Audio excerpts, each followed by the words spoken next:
Amis téléspectateurs, bonsoir et bienvenue au cœur du mystère. Ce soir, nous parlerons de la magie et des crimes rituels. Dans un instant, nous donnerons la parole à notre spécialiste du jour.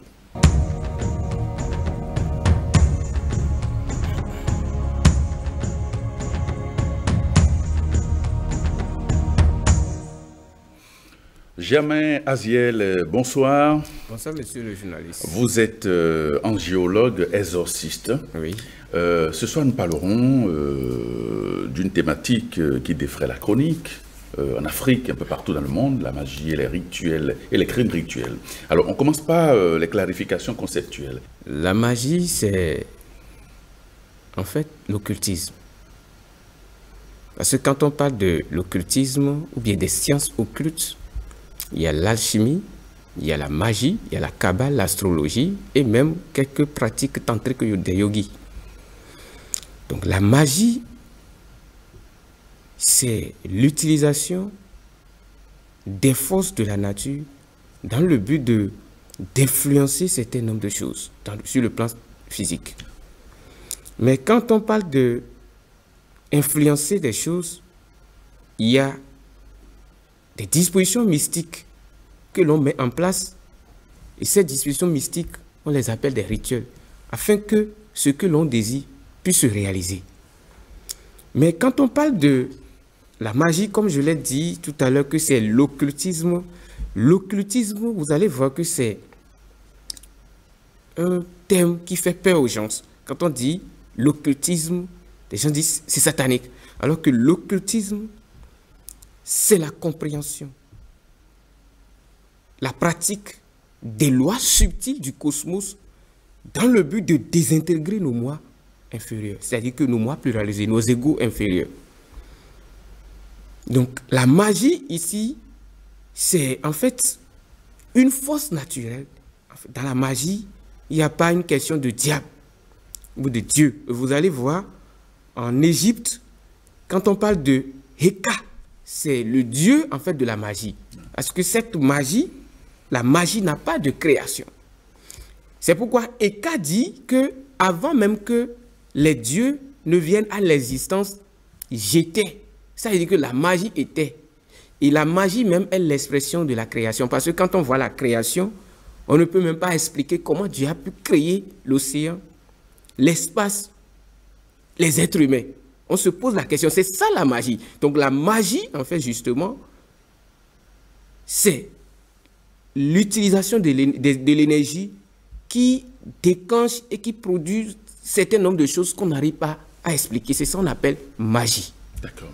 Alors, et là, quelle différence peut-on établir entre la magie et la rituelie, si on peut le dire comme ça, la magie et les rituels? D'accord. Vous savez, on ne peut pas parler de la magie sans rituel. On ne peut pas dissocier la magie. On peut oui, dissocier. Parce que quand on parle de la magie, là où on parle de la magie, de la science occulte, il y a toujours des rituels. Le rituel ici, c'est un fontif de la magie.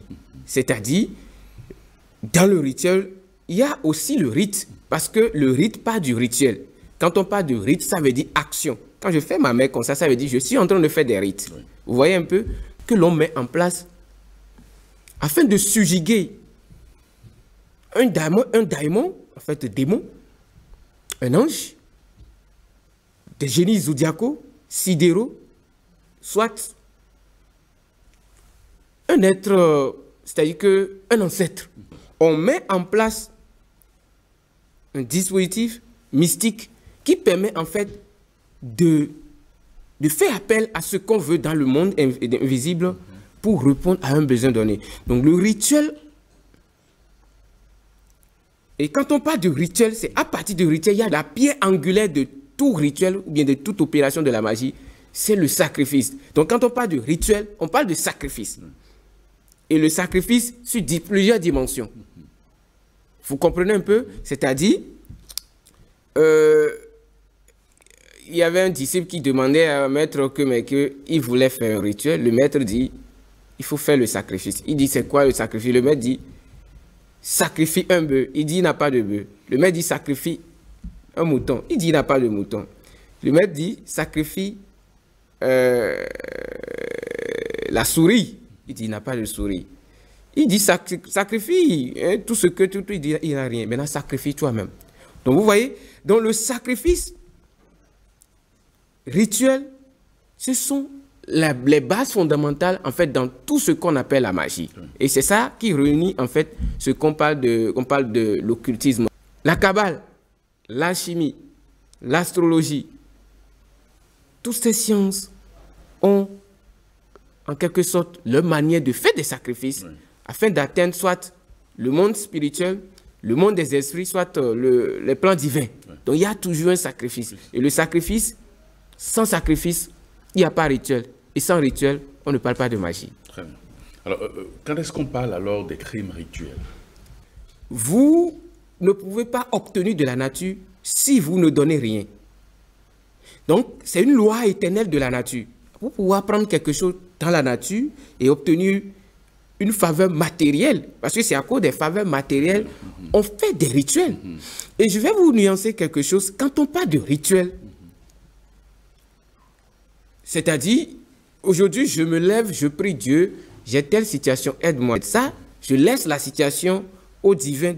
Vous voyez, ça veut dire que je parle avec Dieu, l'ego éternel, et il s'occupe de ma situation. On fait l'usage des éléments de la nature, à savoir l'air, le feu, l'eau et la terre. C'est-à-dire que vous dites que non.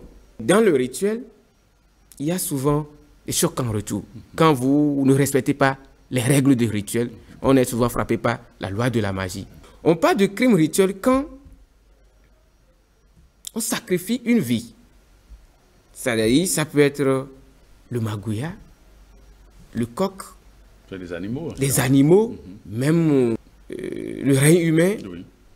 On parle de crime à partir de là. Tuer un coq, tuer un mouton, en fait, c'est un crime. Tuer un animal, c'est un crime. Oui, c'est un crime. Et ce crime est sanctionné par les lois du karma, en fait, les seigneurs du karma. Oui. L'orgueil en moi est un animal.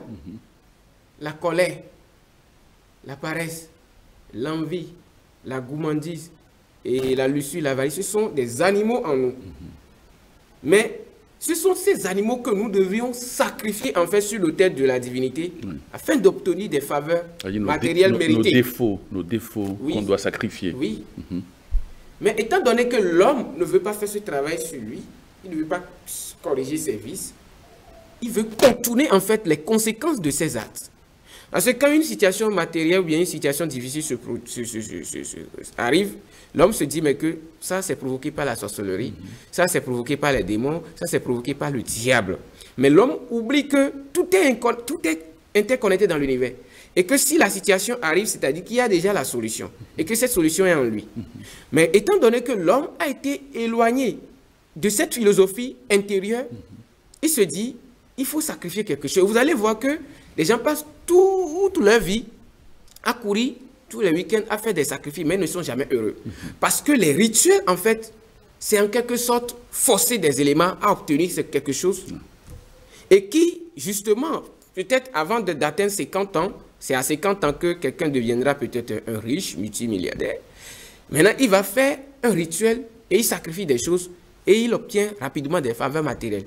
Il est en train de déséquilibrer les lois éternelles de la nature et par conséquent, c'est des choses qui arrivent. Vous allez voir des gens, ils disent, j'ai eu de l'argent, j'étais immensement riche et subitement, tout se bloque. Parce qu'arrivé dans cette sphère, vous êtes bloqué. On vous bloque. Et là, maintenant, il commence pas à avoir des problèmes. Il vend tout ce qu'il a comme bien acquis à partir des crimes, des pratiques ritueliques. Il devient pauvre. Les anciens faisaient des rituels au nom de la collectivité pour remédier à la chose. C'est-à-dire, quand vous faites un rituel au nom de l'égrégore collectif, non pas pour votre propre désir égotiste, vous faites un rituel au nom de l'égrégore collectif pour obtenir une faveur matérielle, bien faveur matérielle vis-à-vis de la nature.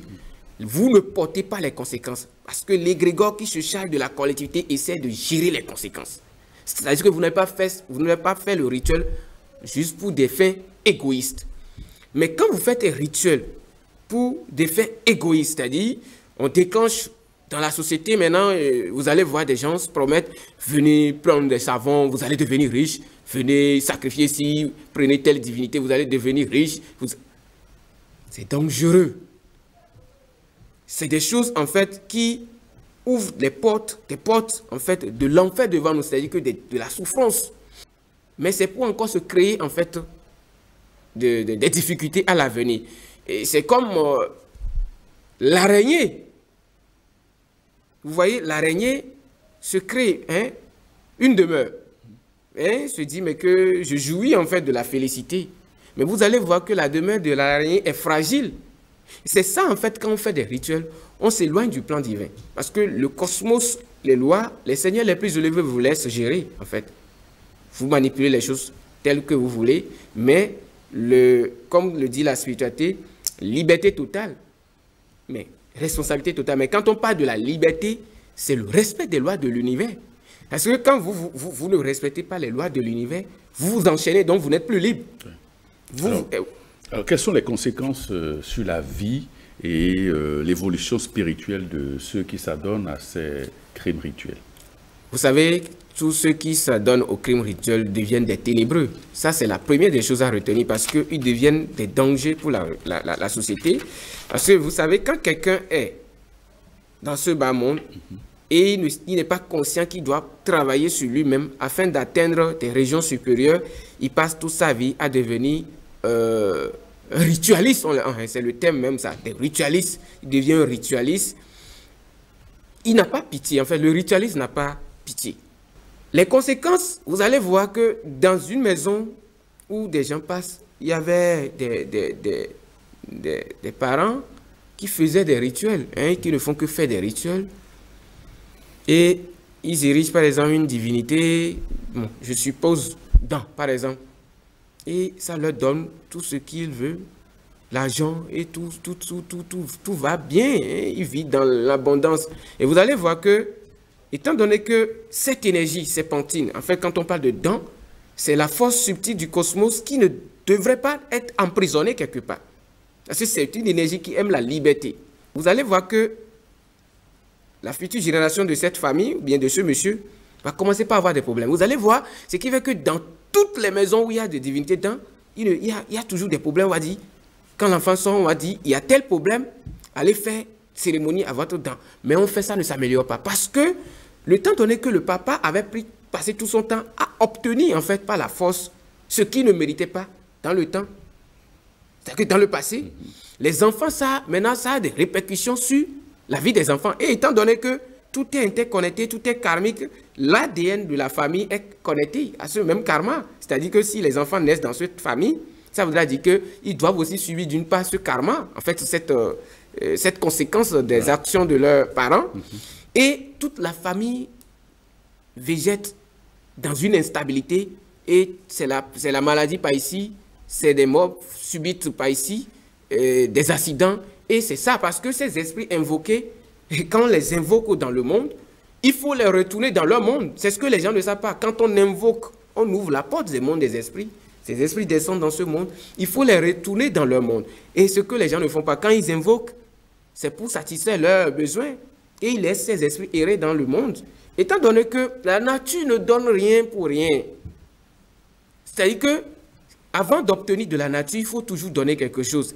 Mais si vous donnez votre amour à la nature vous donne avec amour. Mais si vous utilisez la force pour obtenir, vous allez voir, je donne un exemple, des gens qui, justement, passent leur temps à faire des rituels pour empêcher la pluie de tomber. Vous allez voir, à un moment donné, ça vous guette, vous avez toutes les protections, mais vous oubliez votre amulette et puis le tonnerre vous prend. C'est ça, en fait, parce que la nature est très puissante et on ne peut pas défier la nature. Faites des rituels, c'est bon. Il y a des rituels qu'on appelle la magie divine. C'est-à-dire, vous priez en fait le nom divin, vous lui demandez de vous aider. Si vous êtes chrétien, Seigneur Jésus, viens à mon aide, j'ai telle situation. Vous lui parlez comme un frère. Parce que Jésus même disait que vous et moi, nous sommes des frères. Vous voyez, vous lui parlez comme votre frère. Il vous écoute. Et il essaie de voir si vous méritez ce que vous demandez. le seigneur du Kama, ils se disent, mais voilà, à cause de telle date, bienfaisant qu'il a posé, il mérite d'obtenir telle chose. Et bizarrement, il peut devenir président de la République parce qu'il mérite de par son karma. Ouais. Mais vous allez voir, il y a des gens qui ne le méritent pas. Ils vont atterrir des bœufs. Vous allez voir, il y a des gens qui enterrent des bœufs vivants. Qui enterrent des animaux. Des animaux, oui, je précise. Il y a des gens qui enterrent peut-être, vous voyez, Cana ou bien Pentade, on appelle, dans leur boutique, ils enterrent. Et ça, vous allez voir, quand on enterre quelque chose, normalement, ça doit se... comment dirais-je, l'animal va commencer par désintégrer. Oui. Mais ça reste intact dans la terre. Quand ça reste intact, ça veut dire que l'individu aura la prospérité dans sa boutique. Mais le jour que ça va commencer par se détériorer, se désintégrer, c'est là que commencent des situations. Mais en toute chose, il faut toujours demander, est-ce que c'est essentiel? Parce que même enterrer, quand la terre n'arrive pas à digérer les choses, vous enterrez des plastiques, vous enterrez des calebasses, la terre ne digère pas. Vous allez voir que des gens, au finish, ils ont tout, mais au soir de leur vie, ils sont souvent paralysés. Parce qu'ils ont passé tout le temps à déséquilibrer leurs propres racines. Oui, et la terre ne s'amuse pas. Vous voyez? Donc, il y a plusieurs de ces choses. Des gens vont donner, même leur propre sang comme de pacte avec des esprits, juste pour obtenir des démons, en fait, des faveurs matérielles. Et vous savez, les démons sont rusés.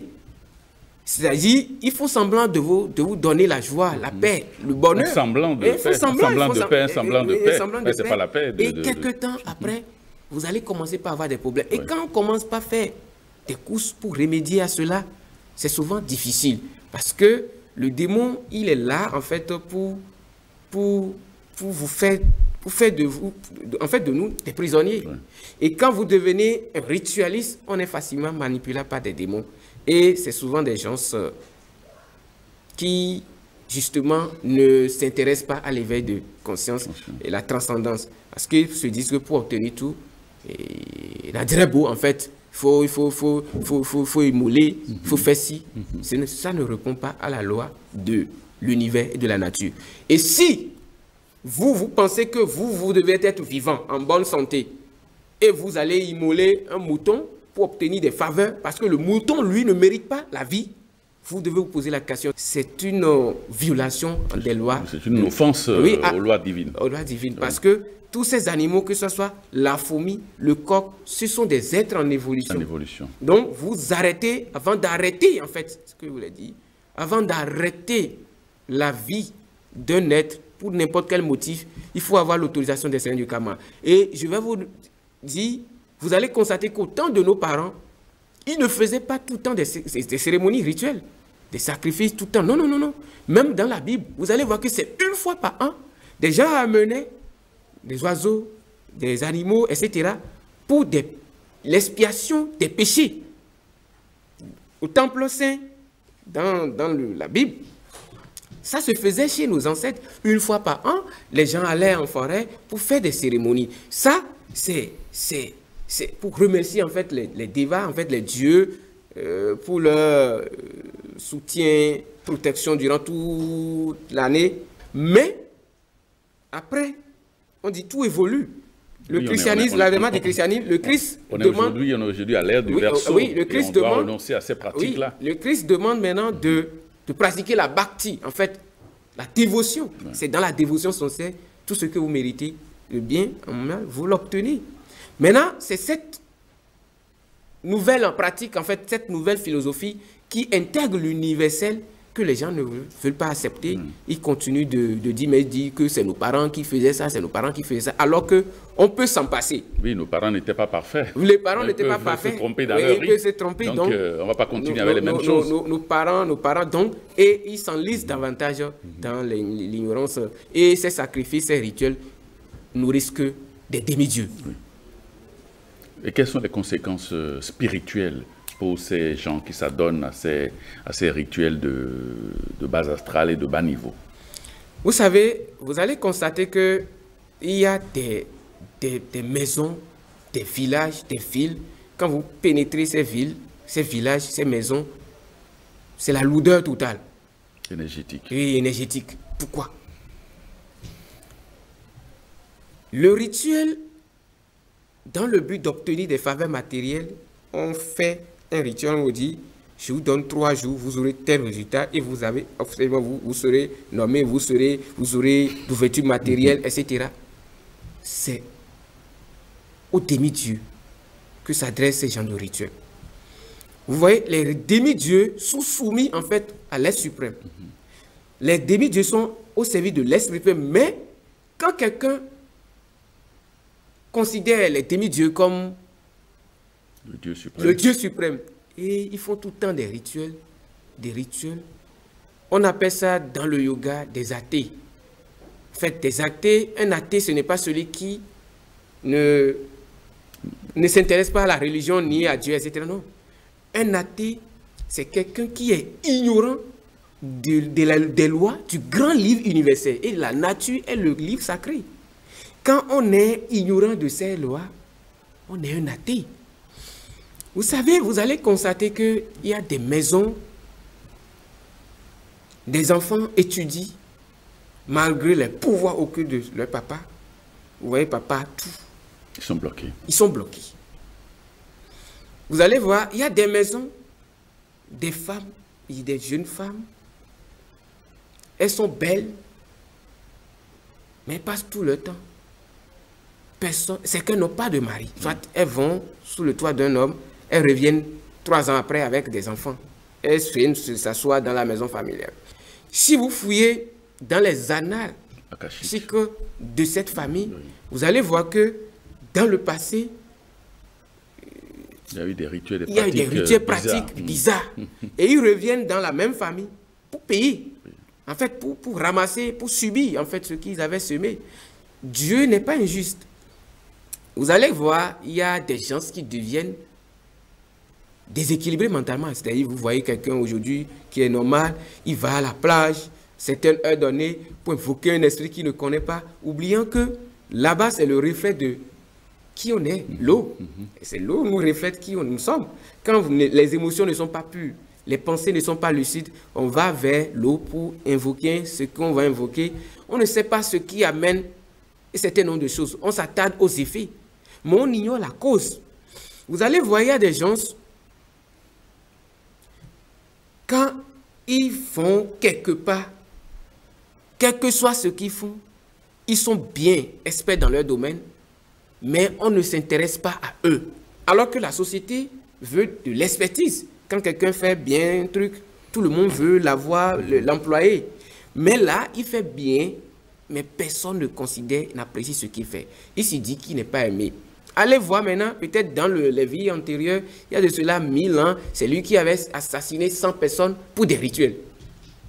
Il était un roi, il avait assassiné 100 personnes pour des rituels. Vous voyez, il vient dans cette incarnation pour souffrir, pour ramasser, en fait, récolter ce qu'il avait lui-même sémé. Donc vous allez voir, les conséquences sont multiples. Il y a des maisons, c'est rien que la misère, la maladie, tout le temps. Et on fait des conjurations, tout et tout. Ça ne cesse pas. Si vous fouillez le fond, vous allez constater qu'il y avait eu des rituels, effectivement, qui ont été faits, qui ont attiré la malédiction sur cette famille. Vous comprenez un peu? Oui. C'est ça. Alors, quels sont donc les chocs en retour de ces rituels qui ne répondent pas aux normes de la nature? Les chocs en retour, je vais vous donner un exemple. Vous savez, dans le pays, il y avait un temps, des jeunes ont commencé pas à s'intéresser. Je vais vous donner un premier exemple. Pas s'intéresser au Voodoo Kenessi. Vous allez voir que quand des gens lui promettent quelque chose et ils ne respectent pas, automatiquement ça crée d'accidents. Soit s'il y a un enfant dans la maison, il a des enfants, sa femme, etc., ça commence pas à s'attaquer à eux. C'est la maladie, soit là où on parle quelques secondes, la personne rentre là. C'est des trucs qui se passent dans des maisons où bien même papa va faire des rituels en ville. Il ne dit rien à la famille. Il va faire un rituel de savon ou de chance. Oui, parce que des gens en font. Il va faire des savons de chance pour s'attirer beaucoup d'argent par jour. C'est-à-dire que quand il va dans son commerce, beaucoup viendront payer, c'est des mondes. Mais c'est illusoire, là. Oui, c'est illusoire. Et c'est pourquoi cette illusion les fait passer par la souffrance. afin qu'ils puissent comprendre qu'effectivement c'est illusoire. Voilà, il faut faire des efforts, il faut travailler. Il faut travailler. Et vous allez voir, il fait le truc et ça a l'impression de marcher pour lui. Mais quelque temps après, il perd son enfant. Parce que quand vous obtenez de la nature sans mériter, vous déséquilibrez une loi et en retour, on vous prend quelque chose. Et c'est ce que les gens ne comprennent pas. Donc, il revient à la maison, l'enfant dit ma tête, mot de tête, et son enfant rend là. Et l'enfant qu'il aime le plus, il va dire que c'est la sorcellerie, que ce n'est pas la sorcellerie. Donc, il y a de ces trucs-là, les gens vont chercher des divinités, des gens vont chercher des pouvoirs occultes. Et c'est là les pièges des pouvoirs occultes. Parce que les pouvoirs occultes nous piègent. Les pouvoirs occultes sont des illusions. J'ai des amis d'enfance et qui m'avaient enseigné des béabas de la tradition endogène. Ils étaient très forts. Mais tout le temps, ils sont dans les rituels, etc. Mais vous m'excusez, mais ils sont tout le temps malheureux. Ici, vous les voyez, vous n'allez pas désirer. Alors que ceux-là fut, moi, mon initié. Donc, ce qui voudra dire que les pouvoirs occultes, les rituels ne rendent pas heureux. Ça donne l'impression de nous donner la joie éphémère, etc. Mais en fait, c'est pour empoisonner notre vie. Ce qui fait que celui qui s'adonne au rituel tout le temps, il se crée la souffrance. Il se crée la souffrance. Je connaissais quelqu'un qui s'enfermait dans la chambre, il n'appliquait que des livres de la magie. C'est pourquoi la Bible disait, n'ajoutez pas foi à tout esprit. Éprouvez les esprits pour voir s'ils viennent de Dieu. Parce que quand vous travaillez avec, je vous ai parlé de la magie divine, vous priez, allumez une bougie, vous allumez ensemble pour prier Dieu, et vous parlez avec la nature, ça, vous ne forcez pas quelque chose. On appelle la magie divine tout ce qui cadre avec les lois divines. Oui. Vous comprenez un peu. Mais du moment où vous faites des choses, hein, vous faites des, pour forcer, pour contraindre l'univers. Naturellement, on se déséquilibre. On se déséquilibre et puis on déséquilibre les lois qui équilibrent notre système solaire. Oui, solaire. Et puis en fait, milieu de vie. Et vous allez voir, il y a des villages, des gens, le papa était très fort. Mystiquement, il est très fort. Quand il dit quelque chose aujourd'hui, c'est ça qui se passe avant la tombée de la nuit. Mais vous allez voir que c'est les enfants qui sont malheureux aujourd'hui. Pourquoi vous devez vous poser la question? Comment se fait-il qu'un tel monsieur est hyper puissant et ses enfants sont dans telles conditions? Et il est dit, mais que rien n'arrive au hasard et que tout ce qui arrive n'est que la réponse à quelque chose. Ouais. Donc les conséquences sont multiples. Ça peut être la folie, parce que quelqu'un qui appelle les éléments de la nature, il force, et à un moment donné, il ne respecte pas, comme je vous l'ai dit au début de l'émission, les fontifs. En fait, le rituel est un fontif de la magie. Et le rituel repose sur des dispositions mystiques. Si on vous dit de disposer 4 bougies en forme carrée et vous disposez en forme de triangle les 4, ça veut dire que vous avez déséquilibré la loi du rituel. Et vous risquez, en fait, des conséquences. Et ça peut être la perturbation de l'élément air. Ça peut être la perturbation de l'élément feu, ça peut être la perturbation de l'élément terre et de l'élément eau. Donc, ce qui fait que des gens, parfois, ils vivent dans la société, mais naturellement, ils ne sont pas en eux-mêmes parce qu'ils ne jouissent plus de toutes leurs facultés. Parce qu'ils se sont déséquilibrés à cause de certains noms de rituels qu'ils ne maîtrisaient pas. Mais, il y a des gens qui peuvent faire les mêmes rituels et ne pas avoir les conséquences. Parce que quand on dit mage, c'est quelqu'un qui maîtrise les lois. Quand vous ne maîtrisez pas les lois, n'allez pas vers les sciences occultes. Ce qui fait qu'on dit qu'il y a des écoles de mystères. Vous savez, la magie nous dit, la loi de la magie n'ouvre pas la porte que tu ne peux pas refermer. N'ouvre pas la porte que tu ne peux pas refermer.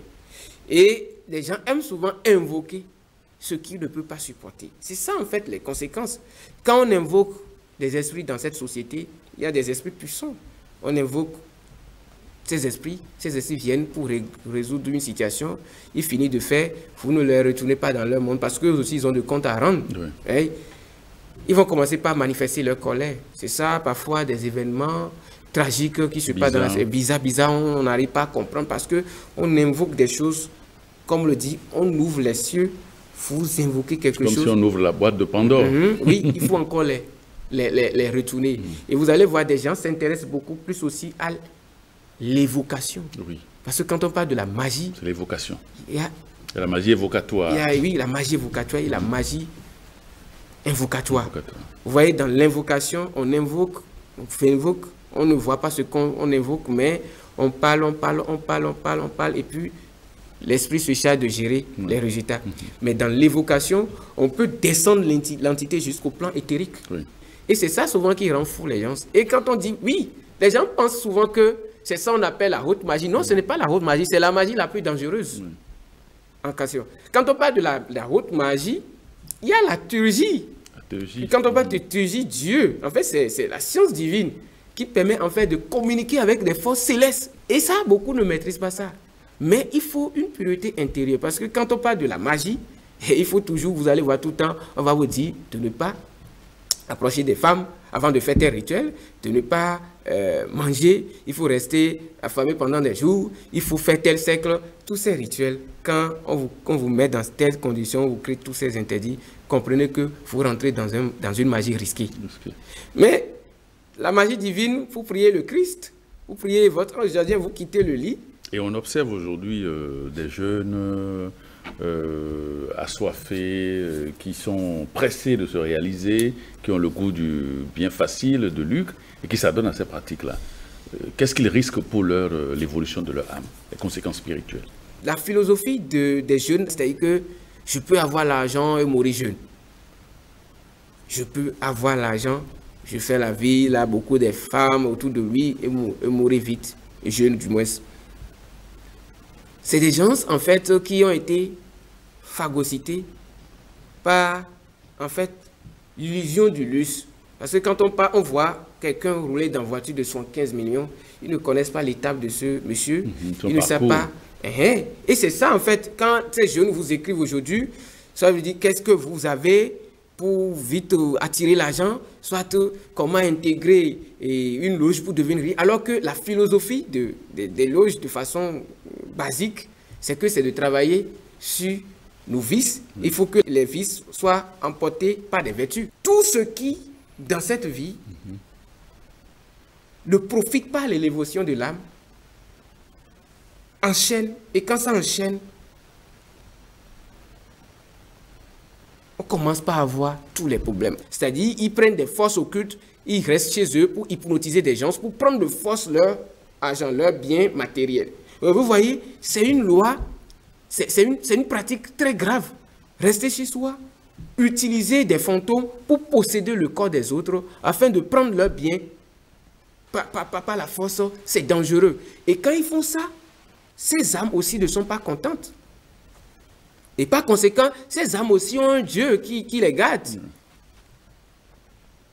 Les lois se retournent contre eux. Et au lieu justement de jouir de ce qu'ils ont acquis, ils prennent la voiture, ils font un accident, ils meurent sur la route. Il y en a plein de cas, vous n'arrivez pas à expliquer. Et beaucoup sont dans des situations, c'est-à-dire que, et comme des jeunes filles aussi, aiment ça quand quelqu'un a un peu d'argent. Et vous allez voir qu'ils font des enfants qui sont maladifs. Ils font des enfants qui, quelques temps après, ils meurent. Soit la femme même meurt de façon bizarre. Et le mari se justifie que c'est la sorcellerie, c'est l'envie. Alors qu'il a mis quelque part des choses, des forces occultes qui, en fait, gèrent sa vie matérielle. Et c'est des trucs qu'encouragent certains nombres de praticiens et que nous devons décourager. Parce que les crimes rituels commencent par là. Parce que quand on vous dit, vous prenez ceci, ça va vous donner rapidement de l'argent, vous commencez par l'utiliser, à un moment donné, il y a des blocages, on vous dit, donnez tes sacrifices. C'est comme ça. Ils seront en train de vous imposer des trucs et on va vous demander ce qu'on ne devait pas demander. Et là, vous commettez le pire, ou bien la pire des bêtises. Et on crée en fait la peur, en fait, on sème la peur dans la société parce que quand les gens commencent par disparaître, vous allez voir, on kidnappait des gens. En 2018, le gouvernement avait lancé la répression et des gens avaient fui. Mais en ce moment, il y avait tellement de crimes rituels et on avait dénoncé. On ne peut pas encourager l'évolution matérielle par ces genres de pratiques. Non. La meilleure manière, c'est de réprimer et de mettre de l'ordre dans le côté de l'occultisme pour que justement, avant de léguer certains nombre de choses aux gens, il faut étudier la nature parce qu'on ne donne pas de responsabilité à quelqu'un qui n'est pas responsable. Si vous léguez une force occulte à quelqu'un qui n'est pas conscient de lui-même, vous êtes en train de faire du mal à la société. Parce que tantôt, il va utiliser cette force pour nuire à quelqu'un. Si quelqu'un évolue dans sa famille, il va utiliser cette force pour le bloquer. Soit il va utiliser cette force pour semer le chaos autour de lui. Et il se dit que lui vit, il est dans les normes. Donc, on doit pouvoir faire très attention avec tout ce qui a trait avec les rituels. Mais, et c'est ça que je signifiais, de ne pas confondre tous les rituels. Parce qu'il y a des rituels. Vous allez voir, des gens allument des bougies à l'église. Les bougies représentent la lumière. Oui. Vous voyez un peu les encens. En fait, de façon simplifiée chez nous en tradition, on dit mais qu'il faut prendre dents. Alors que l'encens en spiritualité, quand l'encens, la fumée, là, c'est le symbole du serpent, en fait, qui fait monter la prière. Et le serpent, en fait, est le véhicule entre notre monde et le divin. Donc l'encens est ce symbole, c'est le symbolisme. Donc il ne faut pas confondre les choses. Quand quelqu'un allume une bougie, il est en train de prier, cela ne voudra pas dire qu'il fait des crimes rituels, non. Donc il y a des pratiques qui sont recommandées, qui ne causent pas de préjudice aux tiers. Et il y a des pratiques à décourager. C'est-à-dire enterrer le bœuf de vivant. Vous disiez que je vais devenir un grand responsable dans la société. Et ce sont des pratiques qui, au final, se retournent contre la maison de ces derniers. Alors, quel message vous avez à l'endroit de la jeunesse en termes de conscientisation? Oui, en termes de conscientisation, moi, je suggère à la jeunesse, d'abord, d'aller à l'école des sages. C'est-à-dire, le sage n'est pas celui qui a des barbes, il dit, mais je suis sage, non. Parce que la sagesse, c'est la conciliation, en fait, du bien et mal. Vous trouvez l'harmonie. Quand on parle de la sagesse, chez nous en Kabbale, on parle de Chokma. Chokma, vous allez voir que c'est la deuxième séphira. Et le 2, là, c'est le manifesté, le non manifesté, qui est les condensés, les deux formes. L'harmonie, c'est ça la sagesse. C'est ça qui permet d'atteindre la sagesse. Il faut qu'on enseigne la jeunesse actuelle parce que la jeunesse actuelle est déconnectée de la spiritualité. Quand on parle de la spiritualité, les gens sont dans l'instruction du savoir-vivre. Les gens ont perdu leur propre dharma. C'est-à-dire qu'ils ne savent plus comment marcher dans leur propre dharma. On doit pouvoir enseigner à cette génération, même au bas âge, du cours primaire, etc., ce que c'est que la vie. Germain Raziel, vous êtes angiologue et exorciste. Merci pour toutes ces précisions, pour cet éclairage que vous apportez sur cette actualité brûlante un peu partout en Afrique et dans le monde. Merci pour vos conseils, merci pour vos informations qui vont aider, on l'espère bien sûr, la société, les jeunes à se prendre en charge, à être sérieux, à être responsable et à suivre le chemin qu'il faut, le chemin de l'effort. Pour être riche, il faut travailler, il faut fournir de l'effort, il faut travailler, il faut produire. Donc on va inviter la jeunesse à choisir cette voie plutôt que la voie de la facilité et qui entraîne vers le chaos. Amis téléspectateurs, merci de nous avoir suivis et à très bientôt.